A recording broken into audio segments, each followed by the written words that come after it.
Good morning, everyone, and welcome to the fourth in a series of the Pro Landscaper online summits.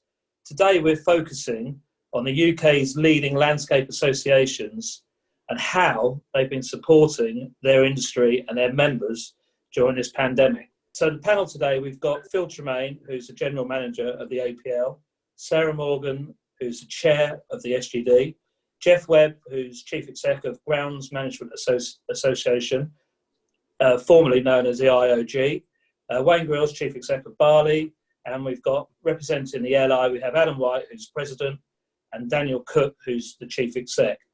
We did ask the ARB Association, but unfortunately they couldn't have anyone available this morning to do it.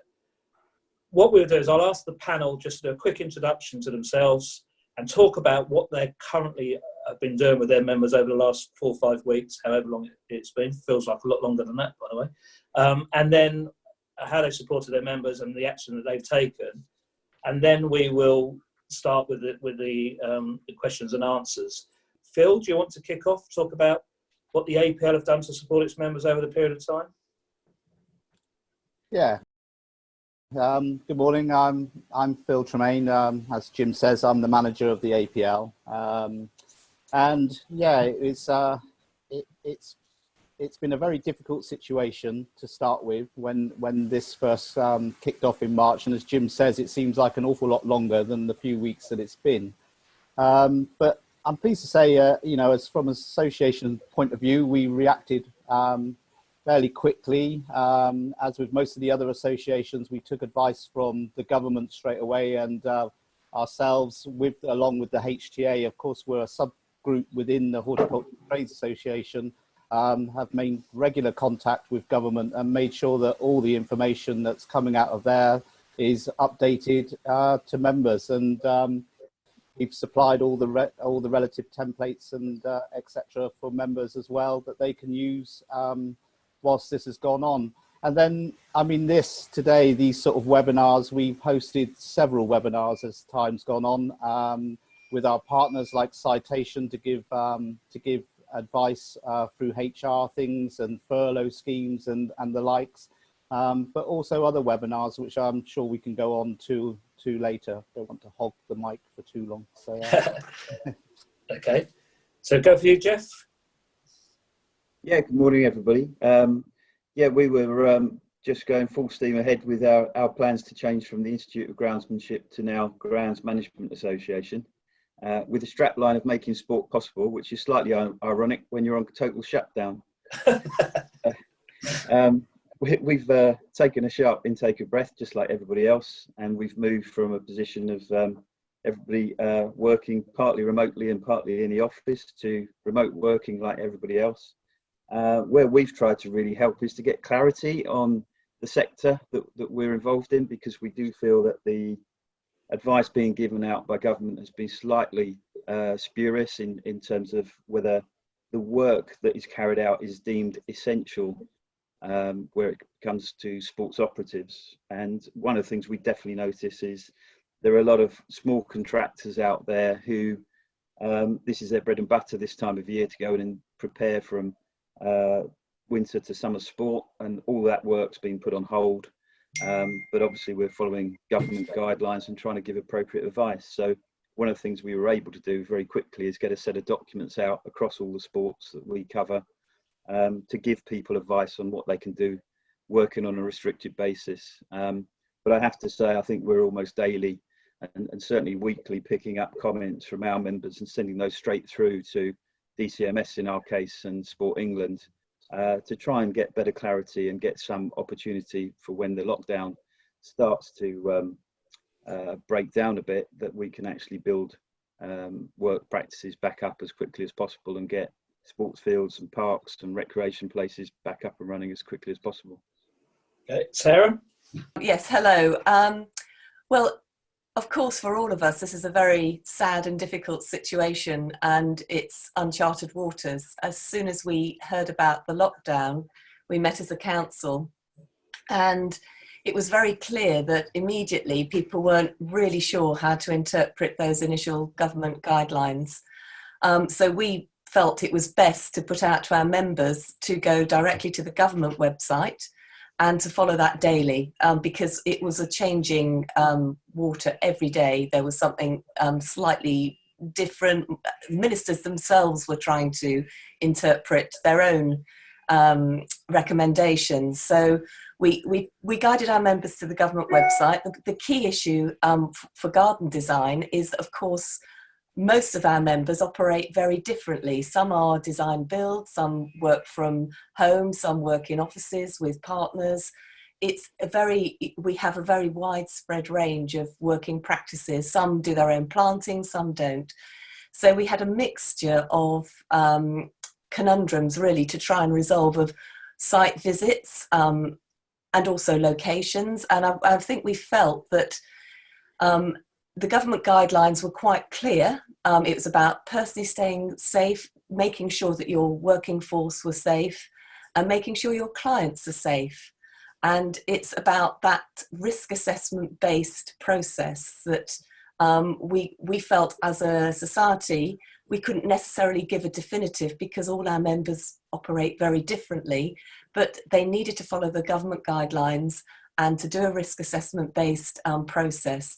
So for example, a garden, if you're entering a garden in a small terraced house with a family living there in the centre of London with other site operations going on, that would be a much, much higher risk, for example, than somebody who was doing a little survey in a remote area. The clients aren't living there and they're on their own all day. So right from the beginning, as a council, we've said that we must put people back to the government guidelines, and that might change again. Essential work, for the person who's working, of course, that is essential. It's their livelihood, and we're very aware of that. The majority of our members are sole traders. They don't have big reserves or big resources or investments to draw back on. This is their bread and butter. So it's being sensitive to that for our members. What we are doing, we've immediately altered a lot of our events to online. So our adjudication is now all electronic. Our CPD has gone digital, and our next conference will be live streamed. So that was an immediate thing to support members and to continue with their CPD, to, if they are finding gaps because they can't work on a busy site or whatever, then to use that opportunity to do things that perhaps they've been meaning to for a long time, but just have not got round to doing. So very different mix of situations in our particular society. Perfect. Daniel, do you want to come back for the LI? Or? Yeah, look, we took some efforts quite early on, both in terms of protecting our volunteers and our employees. Actually, even before government announced lockdowns, we kind of recognised from what we were seeing around the world that this was a major health crisis that was impacting us, and we've kind of had that front and centre in terms of LI's decision making on this. For us as well, being a multidisciplinary professional body, spanning everything from design through to management, we also have, and we've got members in 40 plus different countries of the world. We've had to take a little bit extra time to actually engage with multiple agencies, because we don't just have one that we deal with. You know, we've been talking to Deaf and Natural England, we've been talking to MHCLG. Some of our members have been doing their outreach up in Scotland for us with Scottish Natural Heritage, and we've got strong links with Natural Resources Wales, etc. So the guidance is different for how this impacts people's work based on your sector and based on your geography. And so later today, we'll be publishing some updated guidance for those who are receiving government advice that says they can still work. We're putting out new guidance for all our members today on this topic with a lot more depth to it around how you can best do that safely and follow best practice. And that's something we've been working with our technical committee. Our staff team as well have actually done a lot to create a resources hub really quickly. They turn that around. And it spans well beyond just the government advice, but it's also got good signposting to organisations like the Federation of Small Business that have a lot of really useful advice and guidance, who are well equipped on that sort of business support side, but equally around health advice, but also mental health advice, and the work of charities like Perennial and ABS. And I'm sure Adam will pick up on that a little bit later as well in terms of the extra support we've given there. But I think we've already shifted all of our events essentially for the next 6 months will be online and possibly longer. And we're in quite a strong position to do that because we've been, as an organisation, shifting and investing in digital over a period of time. So for us, we already had remote working. We already had a remote telephone system. We already had remote servers for all of our management of information. And we've just announced last week our new LI campus, which has online CPD from the last 3 years. But as an organisation, the business resilience side of it, we've been quite strong on, but nonetheless changing and shifting, as Sarah said before, from what was largely an in-person event schedule to one online, brings with it quite a lot of planning and logistics and repurposing of activity. And I suppose that as an organisation has been one of the biggest impacts for us. The next phase will be very much us engaging with members and hearing their insights. We've just finished a member survey last week to gain member insights, and we'll be using that to inform the next phase of our influencing activity, and also to start looking ahead to what sort of recovery we need. So look forward to exploring some of those ideas further today as well. Excellent. Wayne? Thanks, Jim. Morning all, and hope everybody's well, of course. Not wanting to go over the same ground as everybody else, but obviously we're in a very similar position, very much as Dan says, uncharted waters. And from our perspective, it was more about trying to understand where the membership were at, and also trying to support. So we very quickly launched our 4-point strategy. The 4 main areas very quickly were to understand members' primary concerns, provide access to a variety of different products and services to help support them through those initial days, weeks, etc.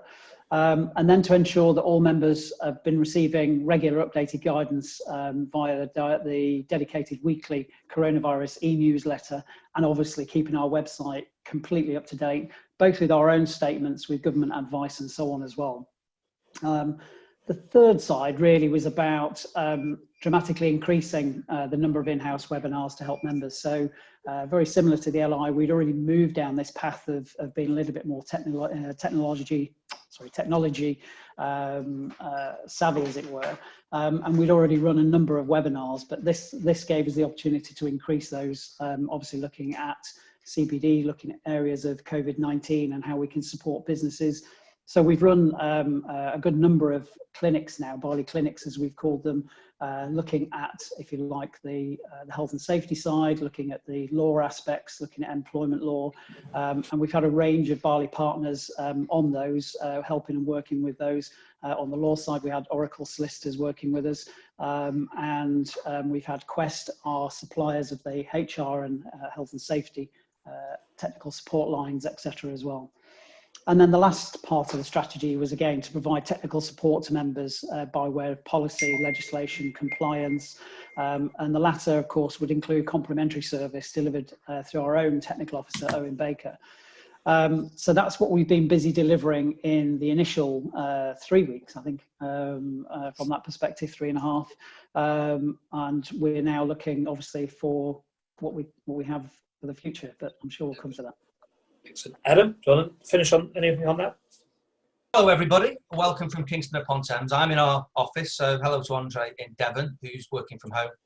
And a lot of everybody that's just spoken has covered. What's great is we're kind of all on the same page, and we all know each other, and we have done for a number of years now. So there's been a lot of conversation between APL, SGB, BALI and other organisations in developing advice for our membership. I guess I'd just like to kind of just finish on a couple of positives maybe before we go into this. It's so easy to look at the worry and the negative, and it is so important that we analyse that. But I was delighted last week to launch LI Campus, which I've coined as the Netflix for the landscape profession. So it's open to LI members, and we've got over 80 hours of footage from training, conferences, talks, lectures, including the wonderful speech from Sir David Attenborough on there. Really timely to launch that last week to allow our membership to join and watch. And we'll be carrying on uploading future webinar and training events. Dan touched on it. We've already moved to the CPD events going online. Funnily enough, the last physical CPD event I attended and spoke at was in Bristol, which was about digital innovation and how we can use technology to talk to each other. So it's quite ironic that that was the last one where we were all together. And I suppose the other big one in the last couple of weeks been working on it is our partnership with Perennial and also with the Architects Benevolent Fund. And we'll be talking a little bit more about that new partnership with them over the next couple of weeks. So really, really important thing. And there are some great things that have come out of this. I tune in at 8 o'clock to watch Joe Thompson on a morning walk. I then join Chris Packham at 9 o'clock to watch his wildlife talk. And then at 12:30 to join Anne-Marie Powell in her My Real Garden. So the industry has come together in an entirely different way. And what I noticed on eBay is you try and buy a camera for your computer now, along with seeds for plants in your garden, you can't get them. So I think after this, we'll start using this technology a little bit more, which is really in line with, certainly from the LI's point of view, our climate crisis action plan of working more remotely and reducing our carbon footprint. So it's kind of fast-tracked that action plan, if anything. Okay, I'm going to start with some of the questions now then. So one we've got here is, have the associations had any joint discussions or put together a joint action plan for the sector as a whole? And have the associations come together to have any representation with government? Should we start with you, Wayne? Yeah, absolutely. I think two-parter, isn't it, really? The first one is, of course, we've been talking to each other. In fact, I'm sick of seeing Adam's face. No. But no, on a serious note, we have. I think, you know, those that are around on the screen today on this webinar, we've been talking. I know Geoff and I have had conversations just at the very start of all of this, and certainly in line with other associations and industry bodies out there. You know, we've been sharing information between us. As Adam quite rightly said, the collaborative approach has been working for some time. So with HTA, APL, with the LI, with IORGA, now GMA, and of course with the SGD. Outside of that, I've also been in contact with a wide range. So we've got the Amenity Forum, we've had BIGGER, the Greenkeepers Association, we've had the Turfgrass Growers Association, Grown in Britain. You know, there's a wide range of organisations around the table that have been communicating throughout the last 3 or 4 weeks. Absolutely. Okay. Yeah, we also participate, in addition to us, as I say, being on more the landscape and natural environment side of things. We also do a bit with the Chartered Institute of Forestry and Chartered Institute of Ecology and Environmental Management quite regularly. And also we are members of the Construction Industry Council, and are probably one of the few natural environment related bodies as part of the Construction Industry Council. So we've also been working with all of the other construction professional bodies to put ideas forward through to the Construction Leadership Council as well, around how to safely continue undertaking construction, and also how to ensure payments and, you know, cash flows maintained and projects maintained in a safe manner going forward. So we do play a collaborative role in those organisations as well, and all doing our bit really at the moment. I think with all of us having just done industry surveys at the moment, you know, I reached out last week and we're keen to actually get the chief execs together of a range of different organisations to start looking at what are those insights and what could we do together in terms of recovery effort to get through this, because undoubtedly the longer that lockdowns go on, the more the economy's harmed, but also the health impacts, you know, impact the ability of the workforce to actually contribute and work. So I think there's a long road ahead in terms of us needing to collaborate and work together in terms of our advocacy work for the sector going forward as well. And Adam? Yeah, cheers, Jim. I think this is probably the suitable time to mention that the moment I think all of us saw the lack of support from government for the ornamental horticultural industry was alarming, and access, you know, we're stuck at home, we're working our gardens, people are discovering gardening for the first time ever, which is a real positive out of this. And I spoke to Sue Biggs and Wayne and Sarah and a number of different people about what we're going to do. And the Ornamental Roundtable, led by Sue Biggs, from the Director General of the RHS, have been going straight to government and saying, come on, we need to sort this out. It is a major, you could have a whole debate just on this topic. You know, I've got goosebumps at the moment talking about this. I'm sure Sarah has got a contribution to this. It is a real worry for these small family businesses that are the backbone of the horticultural industry. What's going to happen in the long term? We need them to be here for the long-term future. If I can Sarah? just Yeah, if I can just make a comment on that, Jim. Sue Biggs sent us out all a letter, and SGD for one have responded very quickly to George Eustace, just asking some sort of very poignant questions really about how the small nursery industry is going to be protected. Of course, many of our members do support and rely on the excellent service of specialist nurseries, small local nurseries. They're not all involved with big projects where they want a large wholesale outfit, you know, and so for them, this is their lifeblood. This is the people that have supported them, and they want to support them too. So we're trying to work out ways. Our cluster groups, which are, again, the veins of our society, the small groups, have been very active in Facebooking and talking. And of course, the RHS very quickly sent out a link of all the small nurseries that are still open for deliveries, you know, small deliveries. And of course, that's made often a lot easier for the smaller nurseries because they often deliver using their own facilities rather than relying on booking in to an impossible delivery slot now. So we've been trying to link with our cluster groups. And I just want to mention on the collaboration bit, within a few days, the APL had emailed us saying they were opening up their group sessions on the coronavirus, and our members, we quickly put an email out to our members to join those if they wanted to. And I think, as all of the organisations, we are used to working together. This isn't a competition about, you know, who's got the right answer. We're all trying to work our way that's appropriate and more specific to our members, but at the same time there are so many crossovers between us all, and we are used to working together, and our members are often, you know, members of both organisations or several organisations. So in terms of coming together, that's a natural process, and that has really, this pandemic has really shown how closely we do work together, actually. Okay, Phil, do you want to come in on that? Yeah, I mean, obviously the APL is parented by the Horticultural Trades Association. Just to pick up on what Adam said first, the Horticultural Trades Association have been working very hard for the grower sector of the industry. Obviously, the HTA look after a wide proportion of the industry, and have had meetings with Lord Gardner.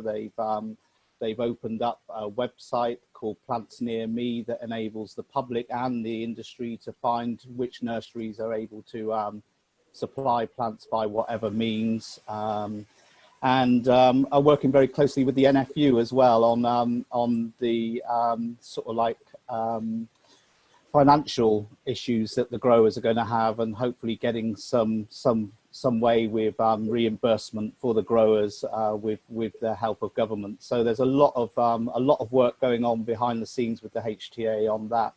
From an APL perspective, I mean, with the APL and our relationship with Trustmark, we've also then got a relationship with the likes of the Federation of Master Builders and the Construction Leadership Council. So that enabled us to, you know, work closely with them on certain issues of things like supply chain and stuff like that we're able to input our concerns into going forward, and also working with the Federation of Small Businesses as well. And from a collaborative point of view for our members, I mean, as Sarah kindly said, we opened up our cluster meetings, which we've been running now for over 3 weeks on Zoom. They've been very interesting, and excellent that we can attract nationwide coverage now, rather than me just sitting in a pub with a few with the few that I normally have. I do miss the meal, but I have lost a fair bit of weight since it's been going on.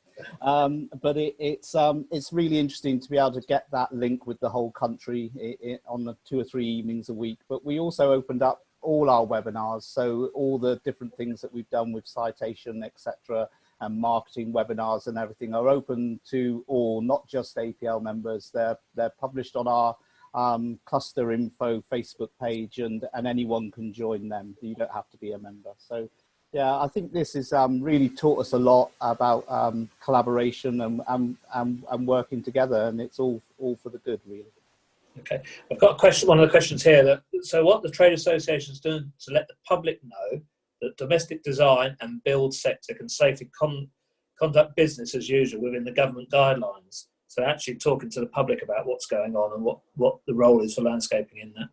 Wayne? So BALI's actually previously issued a series of templates, which again are available via BALI website for members and for the wider industry as well. So we've included a letter to employers to pass on to employees for those that have needed to go to work. We've had a number of reports back from different parts of the industry about people being stopped by the police to ask where they're going. In some cases, the police have followed them to their place of work to make sure that's where they were going. I think that was in the early stages when police were just trying to find their way around, etc., in terms of the new legislation.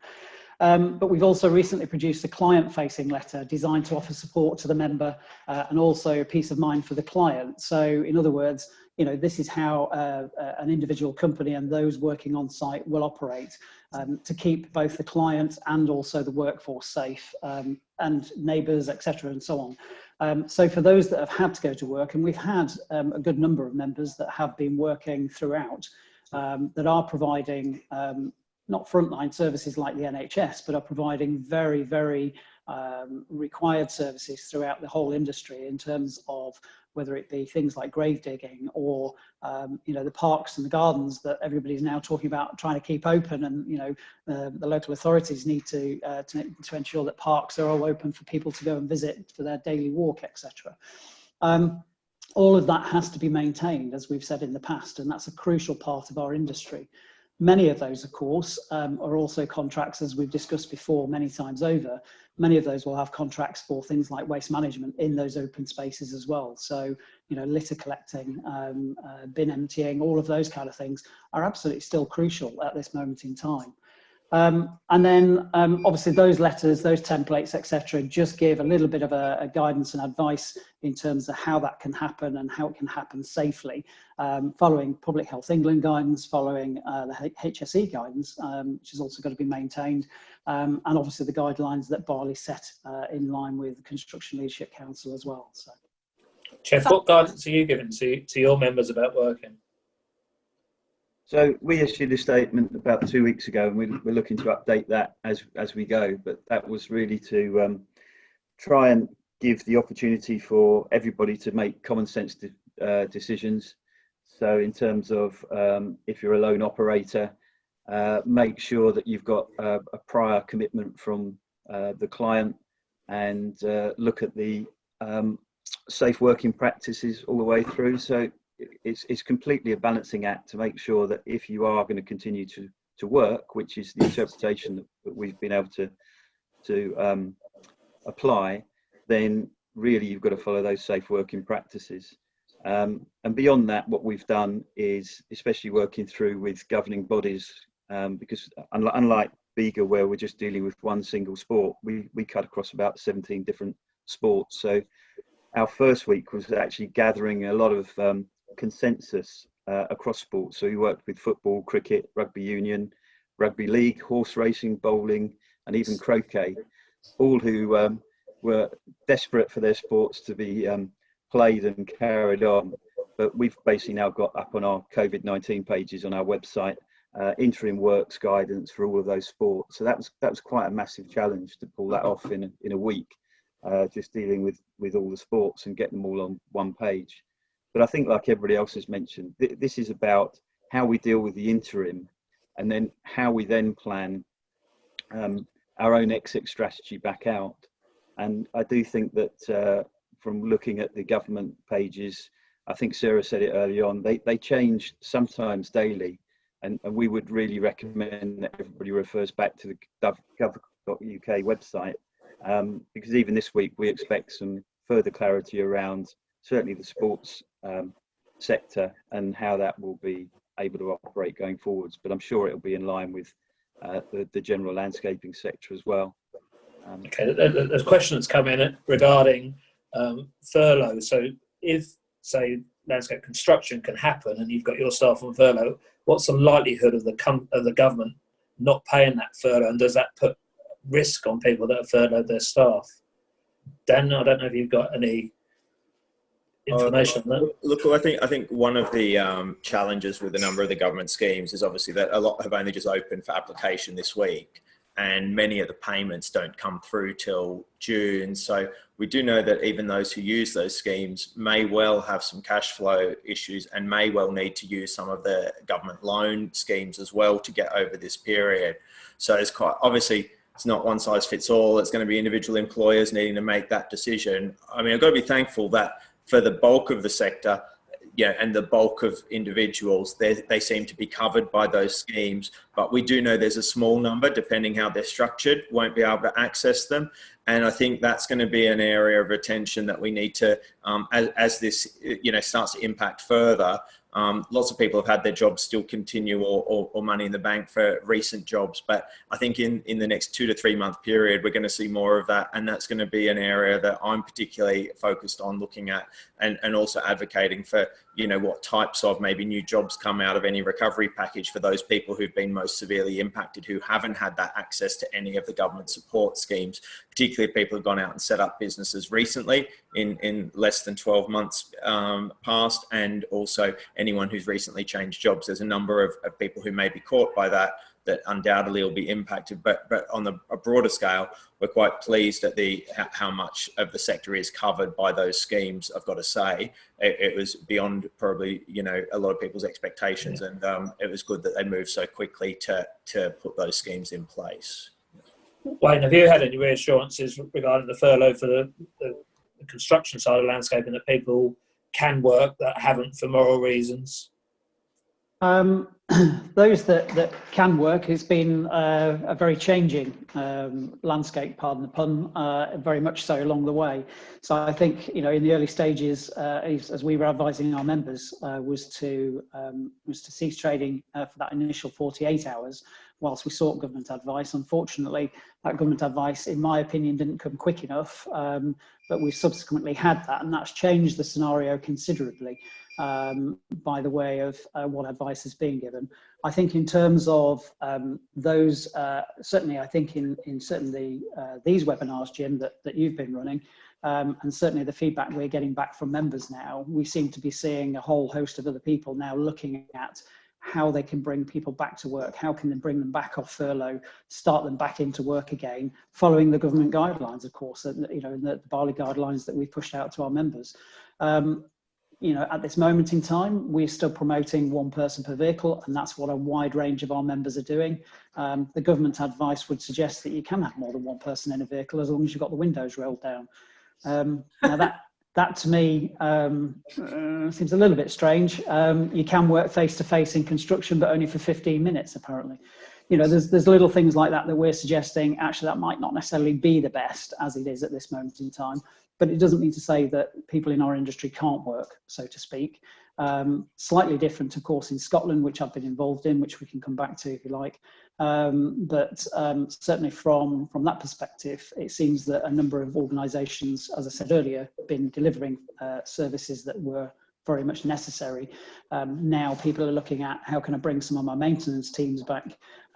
Others have furloughed staff on the basis that they've had maintenance teams going out there, because obviously they were doing 1 person to a vehicle, etc. So they didn't have enough vehicles to do that for every single member of staff. But they're now looking at how they might be able to bring those back on a phased approach.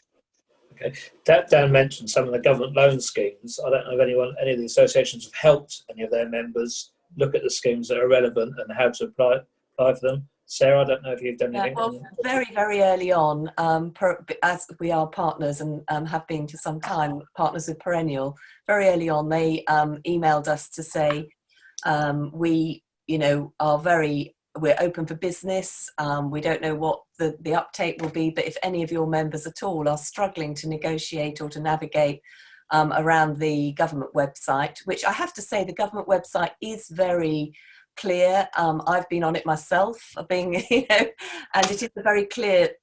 But if anybody is struggling with that, then Perennial are there to help for our members as we're partners. So we put that email out to members. Of course, the SGD compared to the other associations is quite a small.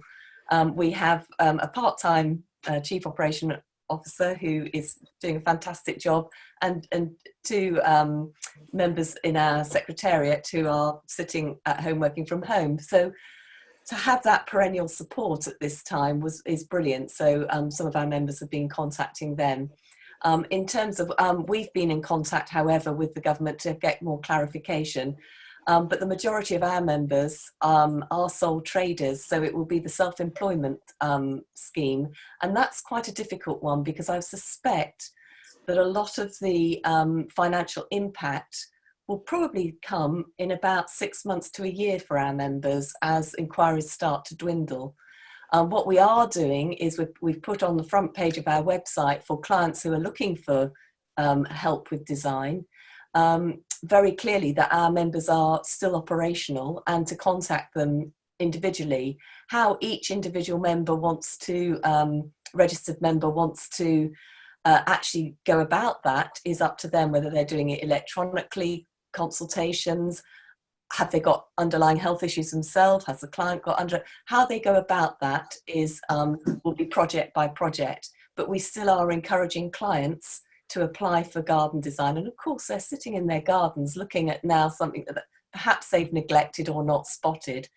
And I personally have had a lot of previous clients who are saying it's time for an update, and we've done virtual consultations, you know, over the phone.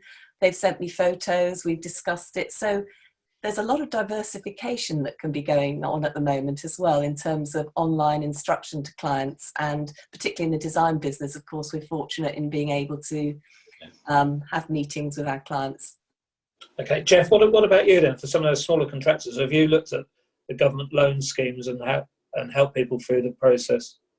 Well, we've really had to refer them, as Sarah was just saying, to the government pages, because that's really where the facts are, and that's probably the best advice that they're going to get. We're probably not resource rich enough to take that on ourselves, so we've got to use best practice wherever we can on that. But what I would say is, I think it's a matter about planning the exit again, and if you've got projects that you were working on pre the pandemic hitting everybody, then it's getting those contracts worked out and getting the timing of when you can actually go back on site, etc., agreed with the clients out there. So I think it's a lot of small steps will lead to a productive outcome, and making sure that you've got that communication with whoever your client was at the time, and hopefully the clients being as open and honest with the contractors as well out there. And working in partnership to actually enable that to happen as soon as practical.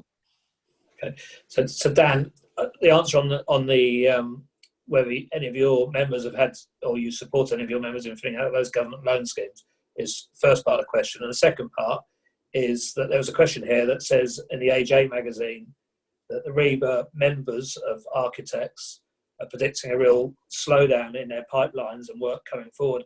Has landscape architecture, the companies that you've spoken to, have got the same feeling about that? Do they feel that the pipeline is definitely going to be slowed down over the next 6 months to a year? Look, we've just finished our industry survey last night, so I don't yet have all of the details to hand on that just yet, Jim. But the conversations I've had, it's been quite variable depending on the sectors that people are involved with. There's some of our members who are still picking up big new commissions and big new pieces of work. There's others who definitely have seen a downturn already. And some of it relates to what sectors can continue to operate and which ones can't, and what locations people are in. I noticed a couple of questions coming through there where Scotland has been much more restrictive than the other nations in terms of advice, and also around the world. That's also depending where people are with the pandemic and the government lockdown provisions. It's really highly variable jurisdiction by jurisdiction. But we will be sharing shortly over the next 2 weeks or so those insights from our members at a larger scale. I think we've had more than 300 of our members fill that survey in. So we'll share that with you, Jim, and get that out there to share the real impacts that are coming through. But from some of the practice heads of, smaller, like let's say 10 to 20 type members of staff, which is sort of very typical in our sector, a number of them have said that they've still got work now, but they are worried for that 2, 3, 4 months ahead, and just the delays that some clients have made starting to impact their pipeline down the track. It's like they sort of for a month or so they're okay because they're still on commissions that and client work they've had, but there is a real worry around the next couple of months period as we head into the summer. So, and that's aside from, that's just from the health impact of this, putting to one side, as a couple of the speakers said, undoubtedly the wider economic impacts longer term are the other wave that we'll be contending with. And I think that's where I think we do need to start putting our heads together around what do we need as a sector and how do we create jobs. And I think one of the advantages this sector will have is that it will be able to be one of the first after lockdown to be back out there working, particularly those in outdoor spaces, much more than perhaps, you know, the hospitality sector or service sector, or even the office sector, where people are much more closely linked to and much more closely based to one another. I think there are some opportunities for our sector to be first to the mark with job creation, and actually, particularly in those fields like parks and green space, where we've seen such value attributed by local communities to those spaces. I think we can capitalise on that and actually encourage more investment into that and more jobs in that sector to move our recovery. Okay. So moving forward, and there's one here that says Adam's point about the crisis highlighting the climate change. Let's just move as I speak. Providing a good opportunity for positive thinking on environmental issues. What can we learn from new practice to fast-track greener outlook and how the society promotes the future? Shall I start that with you, Adam? And what can we learn from? Well, I think one of the really important things during this crisis is we've had to adapt to work from home, and our teams are scattered everywhere, and it's a major discussion, and rightly so. But we must also remember there has to be an element of business as usual. And I was at the different events at the start of the year, the Palmstead workshop and a number of them, and it was all around the climate crisis and biodiversity emergency, which is really important. And we mustn't forget that there is a job to do there. We really can't just ignore those action plans and what we were putting in place. And it was interesting at the biosecurity conference at Kew, where His Royal Highness Prince of Wales spoke. His last line at that conference was, "We've been talking about biosecurity for plant health for years, and now we face human biosecurity. And the penny is starting to drop that pests, diseases and viruses can easily spread. And we're in the International Year of Plant Health. And I think as an industry, we need to embrace that and to a certain degree, carry on business as usual. Look at what we were doing last year and putting in place for this year. And as far as possible, carry on working on those initiatives and get those actions in place. Because we all talked around the climate crisis. This is the year for action. Call to arms last year. This is about action. And I think once we've had these debates around the virus and how we're all working, let's have another one about what we're doing around the climate crisis. Okay. I'm going to move on to Dan on that one. Dan, so Adam's talking about action, and what is the action? What do you see us needing to do, and what have we got to get on with? And, you know, I guess, okay, last year is all about talk then. So what, if you had to list 5 or 6 different action points for the green space in the UK to develop and grow and become even more important, what would they be? Look, I think there's a couple of different elements to this, actually. I mean, one is obviously as organisations, we all have to reduce our operational impacts on the environment. And that's something we're working on at the moment, and I'll have some further announcements around that in May. We also take our role as a regulator of the profession quite seriously. And so last year, we've already announced that for all of our members from the 1st of July this year, they'll all be having to do at least 5 hours per year of learning related to climate, sustainability, biodiversity. Obviously, different parts of landscape have different needs. We're not going to be mandating the exact course they all have to do, but we're taking it quite seriously to embed that climate and biodiversity piece through everything we do. Whether it be our entry standards, our awards, everything is going to have a climate and biodiversity strand to it going forward. So I think that's one of the things, is embedding it truly in your organisation, and not just the operational, but also what you do and how you engage with your memberships is really, really critical. And do as you say. I mean, we had a great policy 10 years ago, but the actions haven't been taken. So there's a big behavioural change piece there that we all have to adjust to. If you came to our awards, you would have seen that we had, for the first time last year, opt-in for meat instead of opt-in for vegetarian, massively reducing, tipping the balance the other way from vegetable, consumption rather than meat consumption at our awards. So, a very, little things like that start to have people question their own behaviour, I think is really critical in moving forward on this.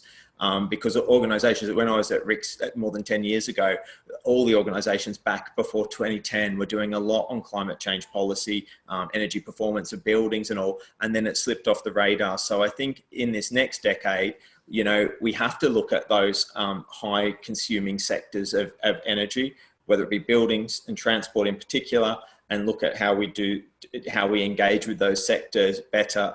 There are ways of reducing carbon footprints, greenhouse gas emissions, and all. A lot of the science is there, a lot of the evidence is there, but there needs to be much more structural change with the industries that we work with, for sure. That's one big thing. And then the other is absolutely picking up on the importance of parks and green spaces. If we look to particularly parts of emerging Asia at the moment, whether it be the major cities of China or indeed places like Singapore, where they now have in their regulations, ripping up grey infrastructure and putting urban forests, putting in place sponge cities in terms of sustainable urban drainage systems, or indeed in Singapore, where regardless of whether you're not just residential sites, but also commercial sites in the city centre of Singapore, where you've got green infrastructure requirements on every single new development site that largely match the footprint of the land as green infrastructure that needs to be embedded somewhere within the built form. Those sorts of regulatory changes actually can accelerate the contribution to both, improving biodiversity, but also reducing, greenhouse gas emissions. So I think they're just some of the areas that I think it extends well beyond what we do as organisations to also influence the sectors we work with, and starting to ask the question in the supply chains as well. As probably the last point is, in certain, if you look in the building sector, there's been a lot more work on embodied carbon in terms of, what different building material choices do to carbon impacts. I think we're going to start to see a lot more of that attention in the natural environment in terms of plant choice and different types of options on designs, and also through the management of green spaces. And I do hope that off the back of this work as well, people take that full life cycle approach to not ignore the maintenance and management of landscape and green space that's happened a lot in our sector, and hopefully just as facilities management's grown in the built environment sector, we'll see the same in the natural environment sector going forward as well. Lovely. Yeah. We're running short of time. There's one more of a practical question that keeps coming up about insurance. So I don't know if Wayne and Phil just want to answer this on insurance, and then we come back to a final statement from everybody. So with the way people are working now, what's going to happen to insurance and for companies to insure their staff and going out to work and insuring their project? Wayne, have you had any feedback? Because I know you have a link with an insurance company, don't you? We do, yeah. So one of our sort of white label products is BALI Insure. They've been providing support and guidance to members along the way. As far as I'm aware, it's not particularly come up as a question in terms of insurance. I think as long as people are following all the relevant guidance in terms of keeping themselves, the staff and their clients' health and safety at sort of forefront of the mind, and working that in practice. It's very different, obviously, from having a risk assessment, which is very specific for certain sites, and then potentially following it through. I think that's ultimately what we're suggesting people should be doing, is making sure that you are then following that. Just having it in case HSE turn up for an inspection is just, out of this world, that's fine. But actually in practice, you've got to be doing it. So I think from an insurance point of view, other than specifics for events and venues and things like that, which is a slightly different scenario, because then that's where the force majeure clause comes into it.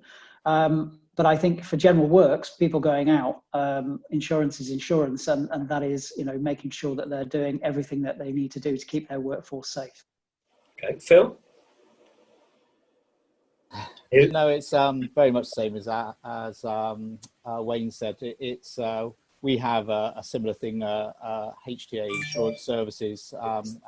We haven't had that specific question raised to us, but very much like Wayne said, it's just about making sure that members are following the guidelines of PHE and HSE and doing everything that they can to ensure the safety of their clients and the safety of their workforces.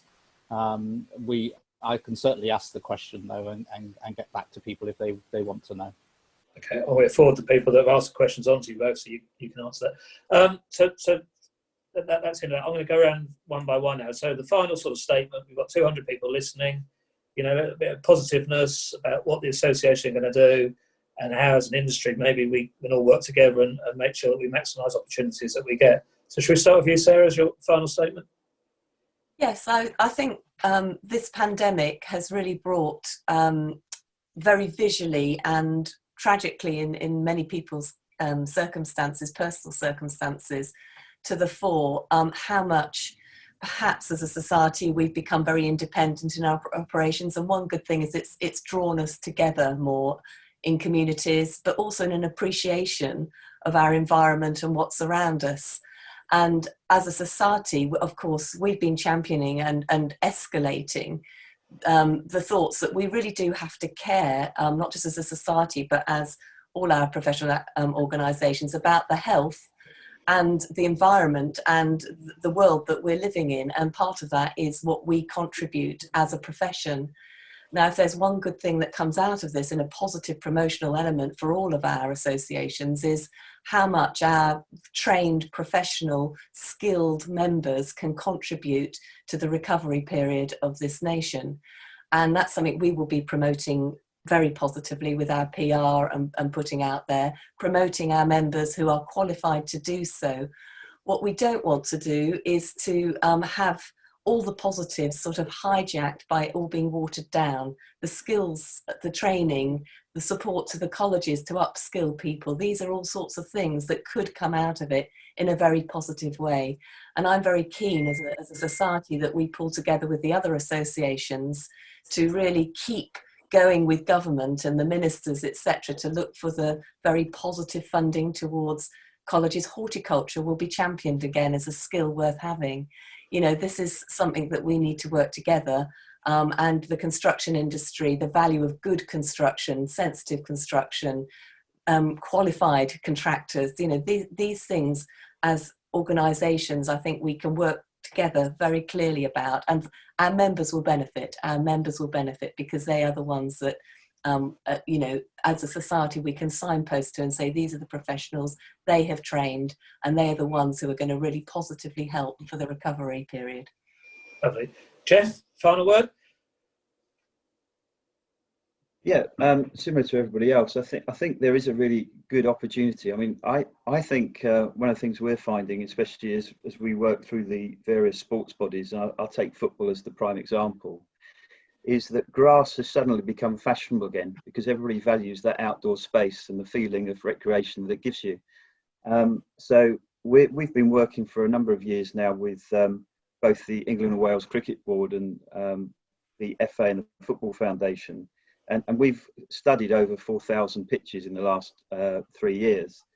And what we found is you can actually make sport a lot more attractive at a local level by regular investment in maintenance of it. It's not actually rocket science, it's kind of baby steps type approach. And actually by doing that, the experience that we can then give back to the wider public is a lot better when it comes to the playing surface and the outcomes that you then get as a result of that. So we've got really great investment coming in directly now from the FA in particular. And one of the things we've just been doing since we've been in this situation is running a series of webinars ourselves for local clubs to come in and get advice. And we've got a team of advisors who work in the regions, able to give really good advice to the club network. So I think there's two things. I think one is the opportunity with, certainly we found in our sector, is there's a lot of journalists not reporting on sport at the moment, but they have reported on how do you actually get those pitches prepared. And we in particular, yesterday had an article in The Guardian, we've been in the Times recently. We are using this opportunity to promote this sector, the skill that sits behind the sector, and let's hope that going forward, the politicians themselves remember the vital service that this sector plays across the board at every level, whether it be in a park, your local village cricket club, or whether it's a Premier League football pitch. Maintenance matters, the industry matters, and we should all get behind the people and support the people in it. And I think the general public will value their local facilities and the outcomes that we can create, because getting out of this is going to be stressful, it's going to be ongoing, and it's going to be something that is going to be vital to people's mental health and well-being as well. So I think we've got a real opportunity. Perfect. Dan? I think for us going forward, it's definitely an opportunity to show the value of what the profession contributes, particularly with that linkage to health and well-being being so predominant during this crisis. I think the wider point as well, and a couple of questions that came up in the Q&A online that we didn't touch as much on, is skills. And we've got massive skills shortages. We're on the skills shortage list of professions and occupations at the moment. We're at the final stages of getting apprenticeships approved at both a level 3 and a level 7 for landscape in England. And I think that sort of commitment, we're going to need many more people in local authorities and the public sector off the back of this to help support parks that have been newly found by many people, and equally in the design and the regeneration of our high streets, which is also an area that our members are doing a lot of work in at the moment as part of the High Streets Task Force, both here and in other nations as well. And I just think that all of these areas are going to be quite challenging for the next period, but we're going to need that next generation coming through to help solve some of those challenges. And so making sure we don't lose the skills we've got, making sure there's enough work for everyone, and then also getting that next generation coming through will be a major focus for us over the next 12 months and beyond, to make sure that, picking up on the climate and biodiversity piece, there's many of that next generation want to do things better. And we're definitely one of, like most people around this screen, are the professions and organisations that can help deliver on those things that are going to be critical for this next period ahead, and with a period where we do need social distancing. So our open space is going to be critical lifeblood for all of us going forward. Phil? Yeah, before I go on with a closing statement, I just want to go back to the furlough and just advise people out there that are listening that make sure that you get evidence of why you are furloughed. Letters from your clients to say that you weren't able to work, or that your supply chain had dried up, and things like that. Just as much evidence as you can before you put that application in. I think that's good advice that we've got from the cluster meetings. But I mean, going forward, I mean, we've actually for the first time in a long time, a lot of people have been spending time in their gardens, and this has been vitally important to their own well-being. But it's also highlighted to a lot of people that they do have an outdoor space. And I think we've been chatting about it on our cluster meetings as well, about the fact that in some businesses they're actually going to change their business model, that more and more people are going to work from home. And the garden space is going to be increasingly important. So going to Adam's point of view, when we're looking at the environment, then that could have a big play in the environment issues with less travel required for people, and people's businesses are going to change completely. It was great to hear that mention on Saturday night on the government briefing about the importance of parks, and to actually highlight that was very significant for our industry, I think. And the work that the HTA have been doing as well with the growers, but also highlighting where we can get plants, and highlighting the plight of growers with them having to lose so many plants. That actually got featured on BBC News. It was on Radio 4. It was in a lot of newspapers. So it highlighted not only the plight of the grower, but highlighted this industry as being a major importance in this country. The skills shortage and training requirement, the APL are still committed to its apprenticeship scheme that we run up at Myerscough, and we've already got quite a few people signed up for that. Hopefully we'll be able to continue to run it this year if the colleges are back open. And World Skills is still very much on our agenda, and I've been doing a lot of work with World Skills at the moment. I think going back to the HTA and going back to the biosecurity measures, I mean, that plant health assurance scheme is still very much in play, and we're still working very hard on getting growers signed up to that, and the work that the HTA do with plant health is significant, along with others, I have to say as well. I suppose finally, I mean, what we're doing for our members is, and what we're changing, I suppose, is we've always had great connectivity with the community of our members. We've always had these local cluster group meetings and going around and engaging with our membership, our members one-to-one, and also engaging on our annual inspections. But things have had to change, so we're looking at doing some of the inspections now remotely and trying to work out ways that we can do that, so that we can keep that level of professionalism within the membership highlighted, particularly to their clients, and so that we can send that message out to clients. The cluster meetings themselves, as I said several times, they're open to anyone, and if anyone wants to join in them, please do just go onto the Facebook link. But we intend to keep those national ones going even when lockdown is over. So we will be having these regular sort of like Zoom cluster meetings, maybe one a week, maybe 2 a week, depends how much time I can squeeze into my diary. But I think that they're very, very, very beneficial. And then finally, just to highlight the industry and the importance of the industry and the professionalism of the industry, we were in our 25th year going to have What Lies Beneath at Gardeners World Live this year. Unfortunately, that's been cancelled, and the whole preface of What Lies Beneath was explaining to the members of the public the value of having professional landscape services done. We can't do that this year, but it's been already agreed that we will do it next year in our 26th year, so we may have a logo done for that. But what BBC Gardeners World magazine have agreed is that we can run a whole feature on that, and I've been speaking to them just last week and actually going to include what lies before in that. So I will be speaking to the SGD, because we're going to also highlight the importance of good landscape design within that article as well. And so there's a lot of things that we're trying to do to ensure the members continue to get work and ensure that this industry remains high on people's thoughts. Lovely, Phil. So Wayne, and then I'm going to leave the last word to Adam.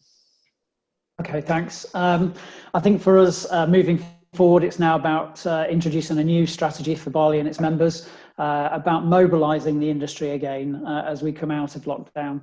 I think we'll continue comms with government. I think we've had a great opportunity, as others have already mentioned. You know, we even had the Prime Minister himself, I think 3 weeks ago, before he entered into hospital, talking about the importance of green space, the importance of exercise in green space, etc. And I think that's not really had, in my opinion anyway, in the last sort of 9 years with BALI. It's not quite had that kind of recognition at that level before, that this is an important part of our industry. And I think we've just got to capitalise on that.